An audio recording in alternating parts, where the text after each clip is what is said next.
Hello students, आज मैं आप लोगों को नया चैप्टर वैशेषिक दर्शन पढ़ाऊँगी।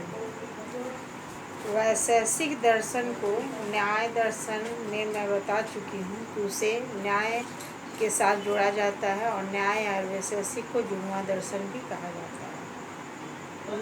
वैशेषिक दर्शन में पदार्थों की चर्चा हुई है और पदार्थ के ज्ञान के द्वारा मोक्ष की प्राप्ति होती है और मनुष्य के जीवन में दुखों का अंत हो जाता है। पदार्थ का ज्ञान ही तत्व ज्ञान है और पदार्थ वैशेषिक दर्शन में 6 माने गए हैं: द्रव्य, गुण, कर्म, सामान्य, विशेष और समवाय। और बाद के वैशेषिककारों ने एक और पदार्थ को जोड़ा है जिसे अभाव कहा जाता है। और मैंने जो पहले बतलाया द्रव्य, गुण, कर्म, सामान्य, विशेष, समवाय, ये 6 पदार्थ जो हैं वे भाव पदार्थ हैं और अभाव पदार्थ एक है जिसको उन्होंने अभाव की संज्ञा दी है। अभाव का अर्थ होता है किसी वस्तु का नहीं होने का संकेत और भाव का अर्थ होता है किसी वस्तु के होने का संकेत। दोनों में मेन यही डिफरेंसेस है। जिसका अस्तित्व होता है और जिसका नाम दिया जाता है और जो हमारे ज्ञान का विषय होता है उसे ही पदार्थ कहते हैं। जो हमारे ज्ञान का विषय होता है उसे परमय, जिसको हम नाम देते हैं उसे अविद्य और जो वस्तु अस्तित्ववान है उसको अस्तित्ववान कहते हैं। अर्थात पदार्थ अविद्य, अस्तित्ववान और परमय है और मनुष्य को उसी का ज्ञान प्राप्त होता है जो वस्तु है और जिसका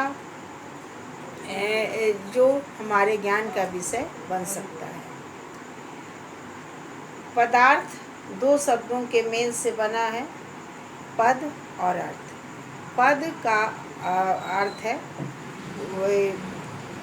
पद का अर्थ है एक किसी वस्तु के होने और नहीं होने का जो बोध होता है वो पद का सूचक है और अर्थ वस्तु है जिसका सूचना शब्द से मिलती है। इसलिए पद तथा अर्थ वस्तुतः शब्द और वस्तु है। अब आ जाइए, इसका प्रथम पदार्थ द्रव्य है।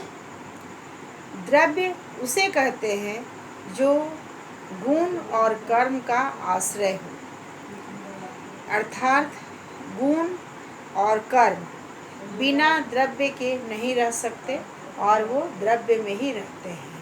तो द्रव्य उसे कहते हैं जो गुण और कर्म का आश्रय स्थल हो। द्रव्य 9 प्रकार के हैं: पृथ्वी, जल, अग्नि, वायु, आकाश, आत्मा, मन, दिक् और काल।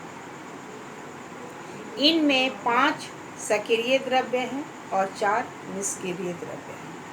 5 सक्रिय द्रव्य हैं पृथ्वी, जल, अग्नि, वायु और मन, और निष्क्रिय द्रव्य हैं आत्मा, दिक्, काल और आकाश।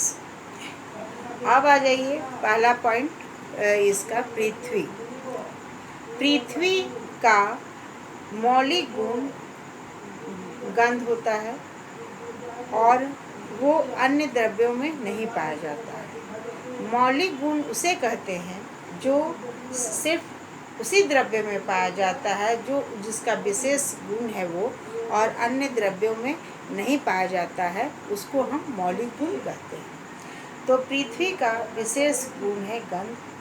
गंध 2 प्रकार के होते हैं, सुगंध और दुर्गंध। पृथ्वी के मुख्य 2 भेद हैं: परमाणु रूप पृथ्वी और कार्य रूप पृथ्वी। परमाणु रूप पृथ्वी नित्य है, माने हमेशा रहने वाला है, और कार्य रूप पृथ्वी अनित्य है, अर्थात हमेशा नहीं रहने वाला है। कार्य रूप पृथ्वी के 3 उपभेद हैं, शरीर, इंद्रिय और विषय। और दूसरा पॉइंट आ जाइए जल। जल का विशेष गुण शीतलता है। इसमें और भी गुण पाए जाते हैं। इसमें 9 सामान्य गुण हैं और 5 विशेष गुण हैं। शीतलता जल का मुख्य गुण है। जल में रस भी पाया जाता है, यानी जल और उसका स्निग्धता पाया जाता है। जैसे कोई चिकनी वस्तु होती है तो जब हम उसको देखते हैं तो उसमें जल का अंश पाया जाता है। जल के भी 3 विषय होते हैं, शरीर, इंद्रिय और विषय। अब थर्ड पॉइंट आ जाइए वायु। वायु का मेन गुण है अर्थात मुख्य गुण है स्पर्श। वायु में रूप का अभाव होता है। वायु में भी कुछ मौलिक गुण पाए जाते हैं और कुछ विशेष गुण पाए जाते हैं। अब चौथा पॉइंट है अग्नि। अग्नि को अपर तत्व कहते हैं। अग्नि में शुक्ल तत्व अर्थात उजलापन पाया जाता है और उसमें प्रकाश शक्ति रहती है, और इसी प्रकाश शक्ति के कारण वे स्वयं को भी और दूसरों को भी प्रकाशित करता है। इसके भी कुछ सामान्य गुण हैं और कुछ विशेष गुण हैं। इसके 4 हैं, जैसे पेट की जठर अग्नि जिसको बोलते हैं, जब पेट में भूख लगता है तो उसको हम बोलते हैं कि भूख की अग्नि। जैसे आकाश में जब ये बादल गरज, ये ठनका जिसको बोलते हैं घरेलू भाषा में, और इंग्लिश में उसको थंडर बोला जाता है, तो वो ठनका भी एक अग्नि का ही रूप है। अब आ जाइए आकाश। आकाश का मुख्य गुण है शब्द। शब्द आकाश का मुख्य गुण है और इसी के द्वारा आकाश का ज्ञान प्राप्त होता है। आकाश का प्रत्यक्ष नहीं होता है, बल्कि उसके शब्द द्वारा उसका ज्ञान होता है, अर्थात आकाश का ज्ञान अनुमान के द्वारा होता है। अब नेक्स्ट आ जाइए काल, जिसको टाइम बोलते हैं। वैशेषिक सूत्रों में आगे पीछे होना, एक साथ नहीं होना, देर से होना इत्यादि का जो सूचक है उसको हम काल कहते हैं। काल को 3 भागों में बांटा गया है, भूत, वर्तमान और भविष्य। ये जो इसका विभाजन हुआ है, हम अपने व्यवहारिक दृष्टि से इसका विभाजन करते हैं। वास्तव में काल नित्य होता है, उसका विभाजन संभव नहीं है। लेकिन अगर हम विभाजन नहीं करें तो हमें ज्ञान पाना मुश्किल हो जाएगा, इसीलिए हम इसका विभाजन करते हैं। दूसरा पॉइंट है दिक्। दिक् को इंग्लिश में स्पेस बोलते हैं। स्पेस का अर्थ होता है जगह, अर्थात जो एक दूरी से दूसरी दूरी में कितनी दूरी पर है, कोई नज़दीक है, कोई दूर है, कोई बीच में है, इस तरह का जो ज्ञान प्राप्त होता है उसको हम स्पेस के द्वारा प्राप्त ज्ञान बोलते हैं। ऐसे दिक् का मूल स्वभाव है, लेकिन वास्तव में दिक् भी जो है सुनित्य है, स्पेस का भी विभाजन संभव नहीं है। लेकिन व्यवहारिक दृष्टिकोण से हम इसका विभाजन करते हैं और 10 विभाजन कल्पित भेद किए गए हैं। पूर्व, पश्चिम, उत्तर, दक्षिण, आग्नेय कोण, नेत्र कोण, वायव्य कोण, ईशान कोण, ब्राह्मी और नागी। अब नेक्स्ट पॉइंट आ जाइए आत्मा। आत्मा जो है सो चेतना का आधार है, और चेतना आत्मा का ज्ञान चेतना के द्वारा होता है। चेतना का आश्रय आत्मा ही है। इसी के द्वारा मनुष्य को अपने इंद्रियों का विषय, उपभोक्ताओं का ज्ञान, इस सब आत्मा के द्वारा ही होता है। आत्मा 2 तरह का होता है, आत्मा और परमात्मा। आत्मा जो सभी मनुष्यों में पाया जाता है, और परमात्मा को हम ईश्वर बोलते हैं।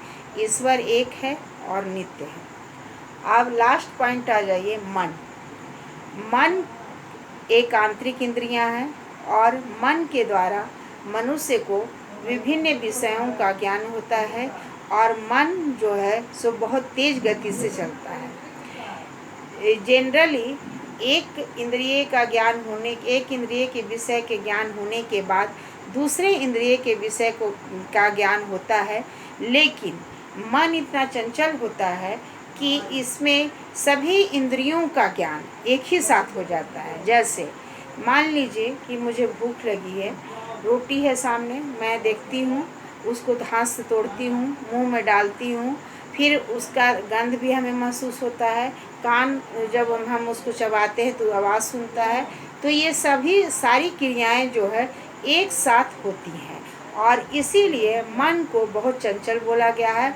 और मन की गति जो है बहुत तीव्र गति से चलती है, और मन के द्वारा मनुष्य को विभिन्न विषयों का ज्ञान प्राप्त होता है। तो द्रव्य की यही परिभाषा है। और द्रव्य के ये 9 गुण हैं, जिसमें पहले भी बता चुकी हूँ कि 5 सक्रिय हैं और 4 निष्क्रिय द्रव्य हैं। अब मैं आगे के चैप्टर में आगे की क्लास में मैं आप लोगों को गुण और कर्म के विषय में बतलाऊंगी। Thank you.